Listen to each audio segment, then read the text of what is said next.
തൃശൂരിൽ ATM കവർച്ചയിൽ ഞെട്ടിക്കുന്ന twist. സിനിമയെ വെല്ലുന്ന രീതിയിൽ പണവും കവർച്ചാ സംഘത്തിന്റെ കാറും കണ്ടെയ്നറിൽ ഒളിപ്പിച്ചാണ് കടത്തിയത്.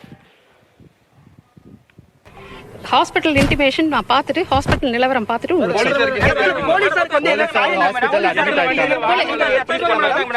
ஹாஸ்பிடல்ல அட்மிட் அதெல்லாமே நான் பின்னாடி சொல்றேன். எல்லாருக்கும் நாங்க தகவல் சொல்றோம். கொஞ்சம் வெயிட் பண்ணுங்க.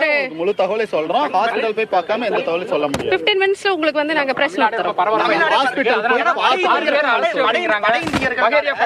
அவருடைய உறவினர்களும் இங்க வந்து தம்பி உங்களுக்கு முழு தகவலும் நாங்க வந்து சொல்லுவோம். எங்களோட போலீஸ் வந்து ஹாஸ்பிடல் அட்மிட் ஆயிருக்காங்க. அப்போ என்னாச்சுன்னு சொல்லி பார்த்துட்டு அவங்க கிட்ட விசாரிச்சாதான் முழு தகவலும் உங்களுக்கு சொல்ல முடியும். முழு தகவலையும் உங்களுக்கு ஹாஸ்பிடல்ல இருக்க போலீஸை என்கொயரி பண்ணிட்டு அதுக்கப்புறமா உங்களுக்கு தர்றோம்.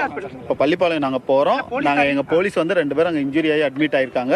அவங்களுக்கு என்ன மாதிரி இது இருக்குன்னு சொல்லி நாங்க அவங்களை பார்த்துட்டு அவங்களை விசாரிச்சுட்டு உங்களுக்கு முழு தகவலையும் நாங்க சொல்றோம். ഇപ്പം എങ്ങനെയാണ് നമ്മളുടെ ഒരു വർക്ക് എങ്ങനെയാണ് പുരോഗമിക്കുന്നത്, എങ്ങനെയാണ്, എന്താണ് നിലവിലത്തെ പ്രസന്റ് കണ്ടീഷൻ, എന്താണ് സിറ്റുവേഷൻ? ഇൻസ്പെക്ടറും ടീമും തമിഴ്നാട്ടിലേക്ക് പോയിട്ടുണ്ട്.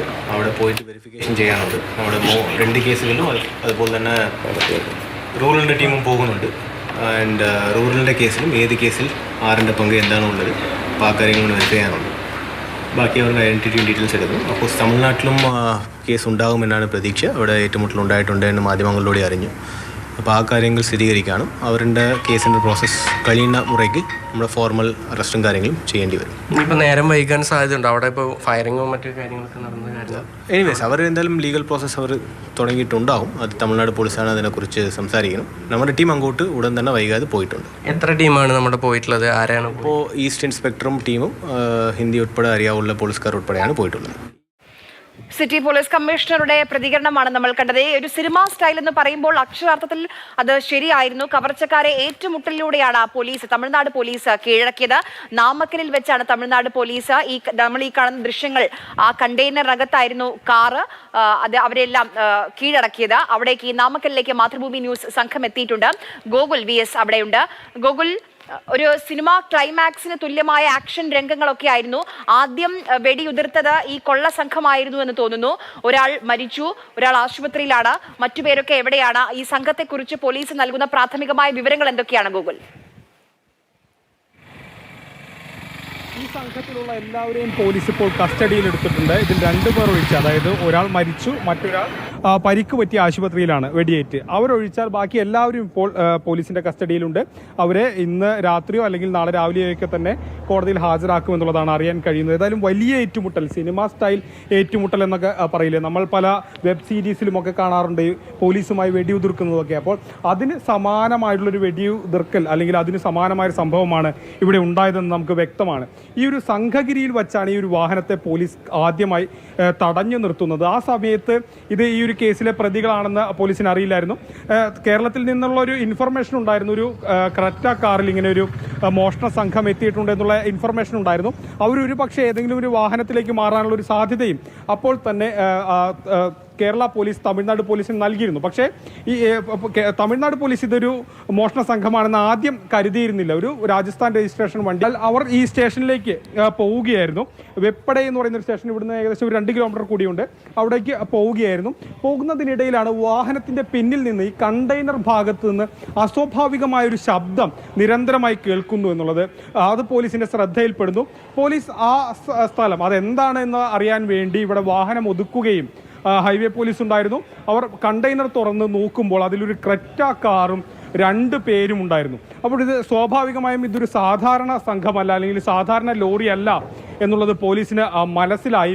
പോലീസ് ഇവരെ തടഞ്ഞു നിർത്തുകയാണ്. പക്ഷേ പോലീസിൻ്റെ ഈ വലയത്തെ ഭേദിച്ചുകൊണ്ട് ഇവർ ആദ്യം ഓടി രക്ഷപ്പെടാൻ ശ്രമിക്കുകയും പിന്നീട് ഇവരുടെ കയ്യിലുണ്ടായിരുന്ന പിസ്റ്റളുകൾ ഉപയോഗിച്ച് പോലീസിന് നേരെ വെടിയുതിർക്കുകയുമായിരുന്നു എന്നുള്ളതാണ് പോലീസ് പറയുന്നത്. ഞാനിപ്പോൾ നിൽക്കുന്ന ഈ ലോറിയുടെ ഭാഗത്തു നിന്നും ഏകദേശം അല്പം നീങ്ങി, ഒരു 100 മീറ്റർ നീങ്ങിയാണ് ഒരാൾ വെടികൊണ്ട് വീണത്. പോലീസ് പിന്നാലെ അവരെ പിടികൂടാനായി ഓടുകയായിരുന്നു. ഇതിനിടയിൽ പോലീസിന് നേരെ ഇവർ വെടിവെച്ചു. 2 പോലീസ് ഉദ്യോഗസ്ഥർക്ക് പരിക്കേൽക്കുകയും ചെയ്തിട്ടുണ്ട്. അങ്ങനെ ഒരു സാഹചര്യത്തിലാണ് പോലീസ് സംഘമാണ്, നിരവധി കവർച്ചകൾ നടത്തിയ ഒരു സംഘമാണ്. അപ്പോൾ അത്രയും ഒരുപക്ഷെ വലിയ നീണ്ട കാലത്തെ ആസൂത്രണമൊക്കെ ഇതിന് പിന്നിലുണ്ട്. ആ രീതിയിൽ കണ്ടെയ്നർ കൊണ്ടുവരുന്നു, അങ്ങനെ കൃത്യമായി കടക്കാൻ ശ്രമിക്കുന്നു. ഈ സംഘത്തെക്കുറിച്ച് പോലീസിന് ലഭിച്ചിരിക്കുന്ന വിവരങ്ങൾ എന്തൊക്കെയാണ്?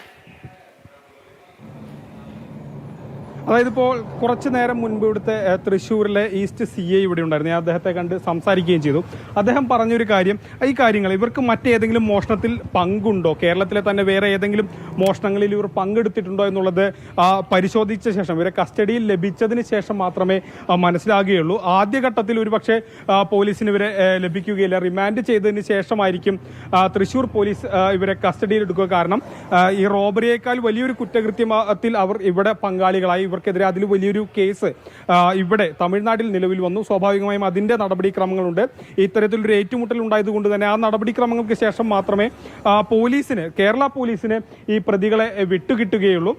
പോലീസ് സംശയിക്കുന്നത്, ഈ ഘട്ടത്തിൽ സംശയിക്കുന്നതും ഒരു വലിയ ആസൂത്രണം തന്നെയാണ്. കാരണം പോലീസ് പിന്തുടരുന്നുണ്ട്, അല്ലെങ്കിൽ ഇങ്ങനെ ഒരു അന്വേഷണം തങ്ങൾക്കെതിരെ നടക്കുന്നുണ്ട് എന്നറിഞ്ഞ് വാഹനം ഈ രീതിയിൽ ഒരു കണ്ടെയ്നറിലേക്ക് മാറ്റി അതുവഴി യാത്ര ചെയ്യുക, അത് മാത്രമല്ല മാരകായുധങ്ങൾ കയ്യിൽ സൂക്ഷിക്കുക, അങ്ങനെ ഒരു ഓർഗനൈസ്ഡ് ആയിട്ടുള്ള ഒരു ക്രിമിനൽ സംഘം, അങ്ങനെ വേണം ഇവരെ കരുതാൻ. ഒരു സാധാരണ രീതിയിലൊരു മോഷ്ടാക്കൾ എന്ന് മാത്രം പോലീസ് ഇപ്പോൾ ഇവരെ കരുതുന്നില്ല. ഓർഗനൈസ്ഡ് ആയിട്ട് മോഷണമടക്കം നടത്തുന്ന ഒരു ക്രിമിനൽ സംഘം എന്നുള്ള രീതിയിലാണ് പോലീസ് ഇപ്പോൾ ഇവരെ കാണുന്നത്. അതുകൊണ്ട് തന്നെ ആ രീതിയിൽ പോലീസ് കൂടുതൽ വിവരങ്ങൾ ഇവരെ പറ്റി ശേഖരിക്കുന്നുണ്ട്. ഇവർ ഹരിയാന സ്വദേശികളാണ്. രാജസ്ഥാനും ഹരിയാനയ്ക്കും അടുത്ത്, അല്ലെങ്കിൽ ആ ഒരു പ്രദേശത്ത് ഹരിയാനയിൽ താമസിക്കുന്നവരാണെന്നുള്ളതാണ് മനസ്സിലാക്കാൻ കഴിയുന്നത്.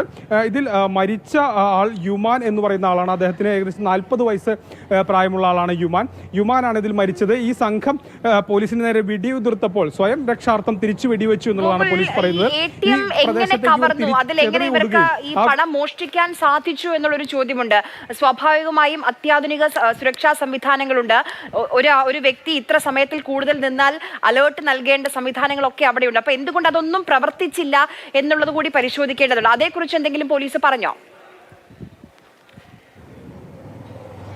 അതിനെക്കുറിച്ച് ഈ ഘട്ടത്തിൽ പോലീസ് വ്യക്തമാക്കിയില്ല. ആ കാര്യങ്ങളൊക്കെ അന്വേഷിച്ചു വരികയാണ്. അല്ലെങ്കിൽ എങ്ങനെയാണ് കവർച്ച നടത്തിയത്, ആ കാര്യങ്ങൾ, കവർച്ചയുടെ കൂടുതൽ വിവരങ്ങൾ ലഭിക്കണമെങ്കിൽ ഈ പ്രതികളെ കസ്റ്റഡിയിൽ ലഭിക്കണം എന്നുള്ള ഒരു നിർദ്ദേശം, അല്ലെങ്കിൽ ആ കാര്യമാണ് പോലീസ് പറഞ്ഞത്. അതിനുശേഷം മാത്രമേ എങ്ങനെയാണ് ഈ ഒരു ക്രൈം നടത്തിയത്, ഈ മോഷണം നടത്തിയതെന്ന് അതിനുശേഷമേ വ്യക്തമാവുക എന്നുള്ളതാണ് പറഞ്ഞുള്ളത്. ആര്യ പറഞ്ഞൊരു കാര്യം വ്യക്തമാണ്. ഇവർ ഹൈലി ക്വാളിഫൈഡ് ആയിട്ടുള്ള, അതായത് ടെക്നിക്കലി ക്വാളിഫൈഡ് ആയിട്ടുള്ള മോഷ്ടാക്കളാണെന്ന് സംശയിക്കേണ്ടിയിരിക്കുന്നു. അതുമാത്രമല്ല, തോക്കടക്കമുള്ള സംവിധാനങ്ങൾ ഇവരുടെ കയ്യിലുണ്ട്.